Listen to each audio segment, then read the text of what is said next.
No. No.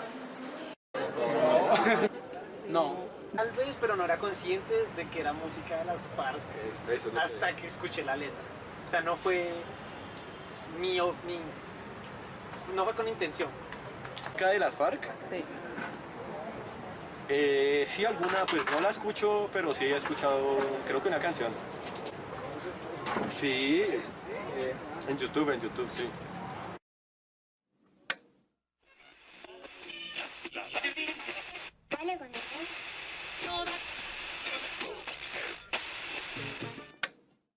Las Fuerzas Armadas Revolucionarias de Colombia, FARC-EP, fueron la mayor fuerza insurgente del país.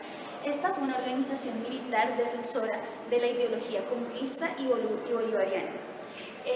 Por más de 5 décadas, convirtiéndose así en el conflicto interno más antiguo del hemisferio occidental. El arte, producido por este grupo al margen de la ley, es una de las principales herramientas para los exguerrilleros de mostrarle a Colombia quiénes eran las FARC y qué era lo que tenían para decir. La historiografía colombiana ha dejado a un lado el análisis de las dimensiones culturales en la guerra. A diferencia de muchos procesos políticos gestados en el continente, es muy poco lo que se conoce acerca de las expresiones estéticas de estos actores del conflicto. ¿Qué es lo que se pretende con este video? Analizar las producciones musicales como expresión cultural y con ello establecer su ejercicio del poder. Así que veamos, ¿están dispuestos a escuchar música fariana?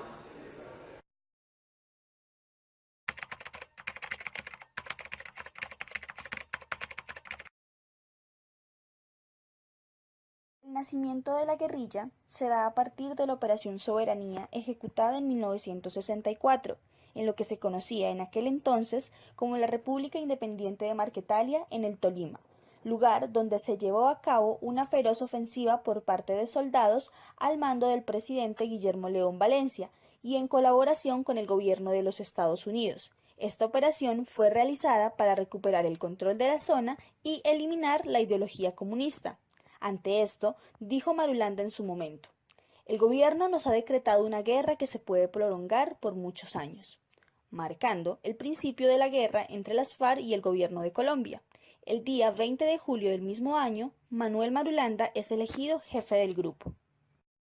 En 1978, las FARC crean el Secretariado del Estado Mayor Central y se convierte en su órgano permanente de dirección y mando. Este órgano estaría compuesto por 9 miembros, 7 principales y 2 suplentes, quienes serían los encargados de tomar las principales decisiones de la organización. La década de los 80, el contexto histórico era la Guerra Fría, que consistió en el enfrentamiento entre los Estados Unidos y la Unión Soviética. Por este hecho, los Estados Unidos se ven la obligación de crear políticas de seguridad nacional para contrarrestar el comunismo. Estas políticas fueron adoptadas en el gobierno de Julio César Turbay con el nombre de Estatuto de Seguridad o Estado de Sitio. Dicho modelo fue objeto de crítica porque se consideró que cualquier opositor o crítico del Estado era una amenaza para los valores políticos trascendentales de la nación. Junto a este contexto histórico nacional e internacional, las FARC organizaron en 1982 la séptima conferencia. En ella reivindicaron el pensamiento comunista y también adoptaron el pensamiento bolivariano con el fin de crear cada vez una identidad nacional y latinoamericana. Junto a eso se crearon 3 objetivos específicos. Primero, la expansión territorial. Segundo, nuevas fuentes de financiamiento, entre ellas el narcotráfico. Y tercero, la toma de la capital, que significaba tomarse el poder central y a su vez los distintos poderes institucionales. Exterminio de la Unión Patriótica. Entre los años 1982 y 1986, las FARC acuerdan una tregua e inician una negociación con el presidente conservador Belisario Betancur. Como resultado, en 1984 se obtuvo la conformación del partido político Unión Patriótica, partido de izquierda, planteando de esta manera una salida política al combate armado. Sin embargo, el gobierno no fue capaz de brindar las garantías para la conservación de los nuevos acuerdos, y esto derivó en que en octubre 11, Jaime Pardo, candidato presidencial de la Unión Patriótica, fuese asesinado por sicarios. A su vez, grupos paramilitares inician una campaña de exterminio en donde son asesinados 3.000 dirigentes de la UP. En la década de los 90, el narcotráfico se había infiltrado en todos los niveles de las esferas políticas y sociales del país. Este fenómeno tuvo repercusiones en el mandato de Ernesto Samper, pues ese se vio obligado a llevar a cabo una reestructuración operativa del ejército y la policía a finales de los 90, con el fin de combatir los distintos carteles que tomaron posesión del negocio de la droga. Las FARC, por su parte, cobraron protagonismo en este periodo debido a que toda la droga que se sembraba era custodiada y protegida por ellos. Se estima que para el año 2000 habían 162.000 hectáreas sembradas de coca. Fue así que se puso en marcha el Plan Colombia, con el apoyo de los Estados Unidos, para hacerle frente al narcotráfico, a su vez que se buscaba la captura y la posterior extradición de los jefes narcotraficantes. En el gobierno de Andrés Pastrana, nuevamente se busca una salida al conflicto armado, cuando entre los años 1998 y 2002 se llevan a cabo los diálogos de paz con las FARC. Estos fracasaron debido a una serie de sucesos tales como el de la famosa Silla Vacía, que fue el fallido encuentro entre Marulanda y Pastrana. Por otro lado, el secuestro de un avión en San Vicente del Caguán y el asesinato de la exministra de Cultura Consuelo Araujo.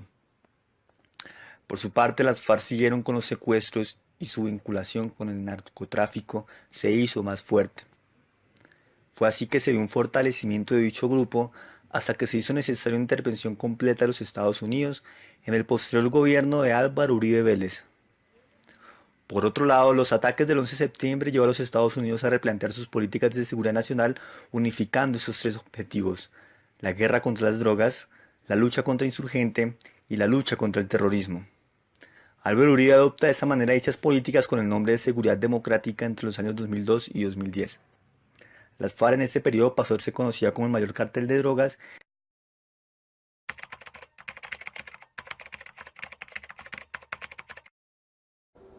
Bueno, en cuanto al himno de las FARC, es la canción más importante de la organización, pues es la que recoge todo el pensamiento detrás de la formación del grupo guerrillero. Representa en casi su totalidad la descripción que la autora Ingrid Bolívar hace en su libro Discursos emocionales y experiencias de la política, en el cual expone cuáles son los contenidos más abundantes y más frecuentes dentro de los discursos de las FARC. Bolívar dice: en cuanto a los contenidos, es claro que los discursos tienden a describir, a explicar y a juzgar en términos afectivos o que recalcan las motivaciones y la voluntad de los actores, su propia constitución y actuación como grupos armados, sus relaciones con el Estado y otros actores sociales y el desarrollo mismo de la confrontación. En efecto, los discursos de los actores armados tienden a montarse sobre creencias acerca de las motivaciones y los comportamientos de los otros, que recalcan la agresión, la ofensa, la traición y el daño.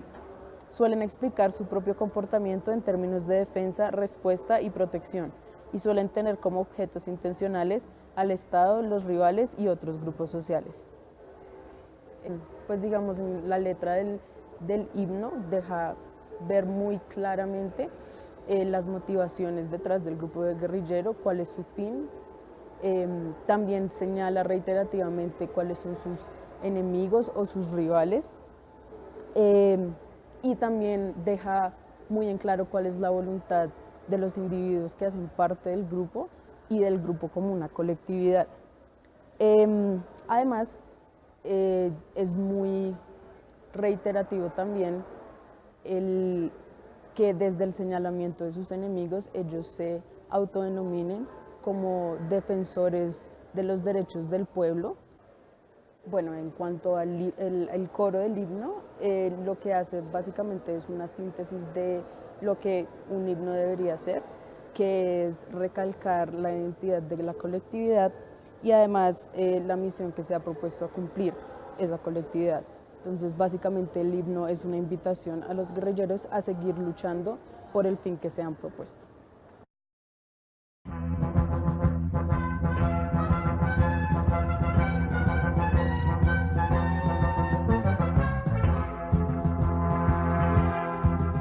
Por justicia y verdad, junto al pueblo ya está, con el fuego primero del alma, la pequeña canción que nació en nuestra voz, guerrillera de lucha y futuro. Con Bolívar galán ya volvió a cabalgar, no más llanto y dolor de la patria. Somos pueblo que va tras de la libertad, construyendo la senda de paz.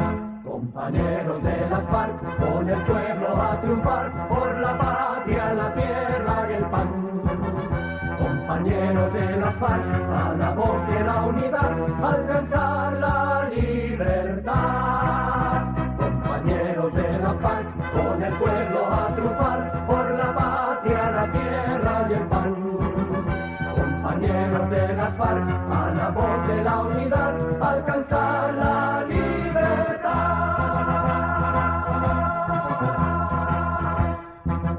La opresión secular quiere aún acallar el sentir de los trabajadores.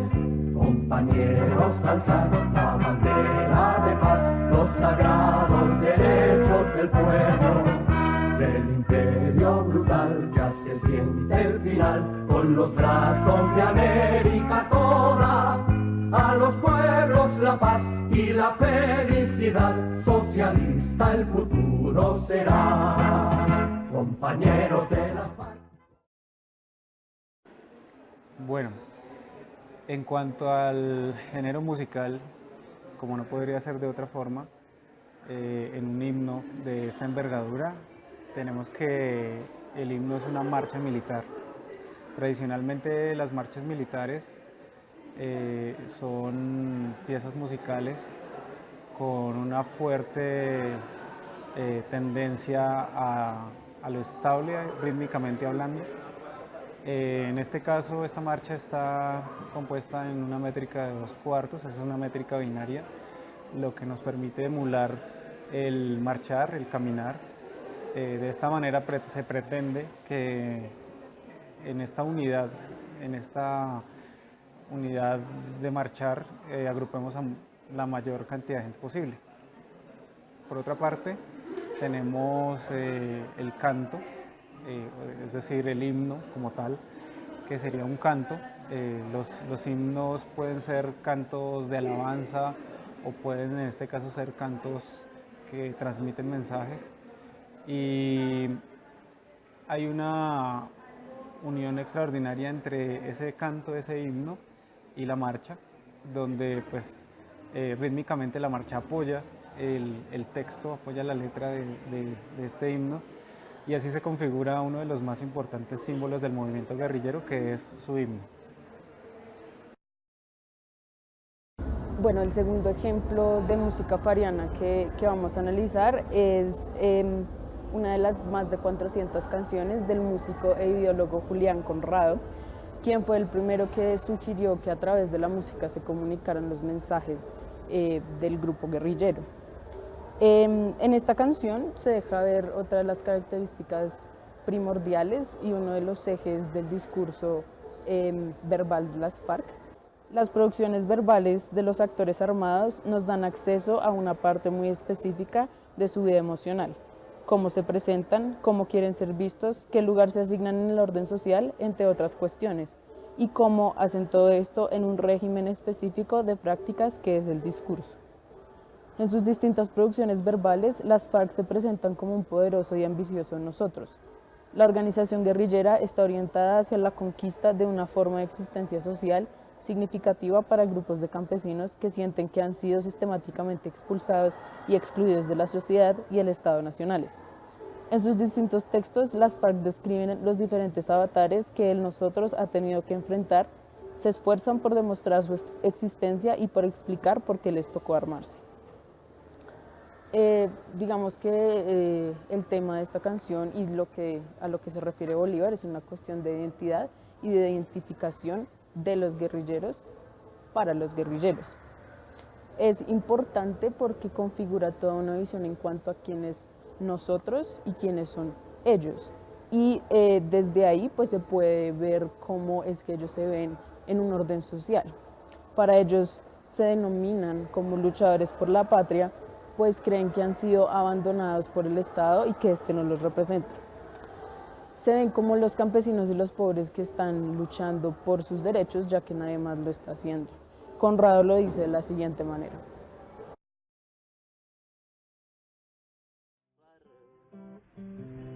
He tomado este camino porque considero justo y necesario que los pobres de Colombia seamos quienes estemos en el poder. Hombre, porque ya está bueno tanta explotación contra los proletarios. Y la lucha por ser libres es para nosotros sagrado deber, y por eso guerrillero soy guerrillero, empuño el fusil y al combatir lo hago hasta vencer o hasta morir, por justicia y paz, que es lo que quiero. Lo hago hasta vencer o hasta morir, por justicia y paz, que es lo que quiero.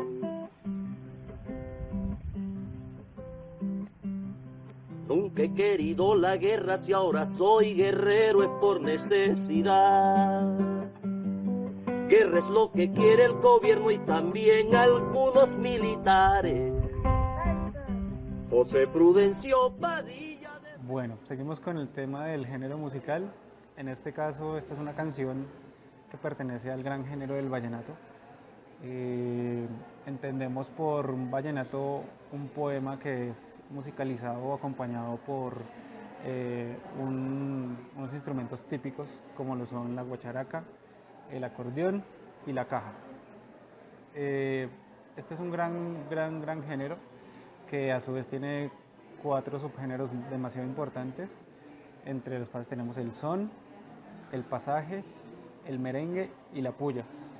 Lo que los diferencia es el tempo o la velocidad a la que son interpretados, las temáticas de las cuales habla la canción y otros componentes un poco más específicos en cuanto al formato que acompaña dicho poema. Teniendo en cuenta lo anteriormente mencionado, de mi pueblo para la guerrilla es una canción que es un poema que habla espontáneamente de la historia personal de, en este caso, el señor Conrado, que es uno de los compositores más prolíficos que tiene la guerrilla. Hablando de lo musical estrictamente, pues es una canción que está en una métrica de 4/4, con un movimiento del bajo bastante típico, lo que nos lleva a pensar que pertenece al subgénero o al aire de son, también por la velocidad a la que él la toca. Algo que hace un poco difícil identificar si realmente esto es un son o es un pasaje, es que él la interpreta con su guitarra y no tiene el apoyo de un formato típico como el que mencioné antes, el acordeón, la guacharaca y la caja, que tal vez permitirían que uno identificara más fácilmente a qué aire pertenece. El otro punto es que entre el son y el pasaje hay muchas similitudes. Los dos son en un tempo lento, en una velocidad lenta. Las letras son poemas que hablan de vivencias también, y es una estructura demasiado parecida, así que es un poco difícil asegurar a cuál de estos dos aires pertenece esta canción.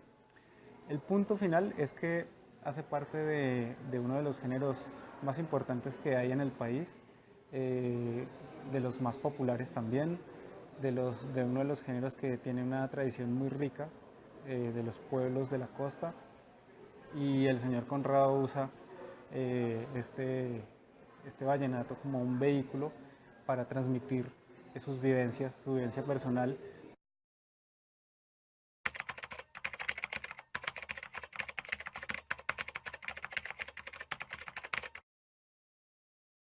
¿Cómo llegar a la población colombiana en esta etapa del proceso? Sí, les decía yo en la primera respuesta que surgió un interés en un primer momento de ir a las zonas veredales en ese instante a hacer talleres y a grabar conjuntamente. En ese momento lo vimos también como una manera de que desde la sociedad civil, en ese momento pues ya eran excombatientes porque ya había un acuerdo de paz, sí, pero pues seguían estando en los espacios, decíamos, es necesario que de parte de la sociedad civil haya un recibimiento a estos excombatientes que en este momento están haciendo tránsito en la vida civil. Y la manera que lo hicimos en ese momento fue literalmente ir a hacer canciones con ellos y publicitarlas, en parte nosotros con un reconocimiento que hemos tenido en la escena, decir, vea, estamos grabando con estas personas porque tienen un talento inmenso y unas apuestas y unos ideales que mostrar y que deben popularizarse cada vez más.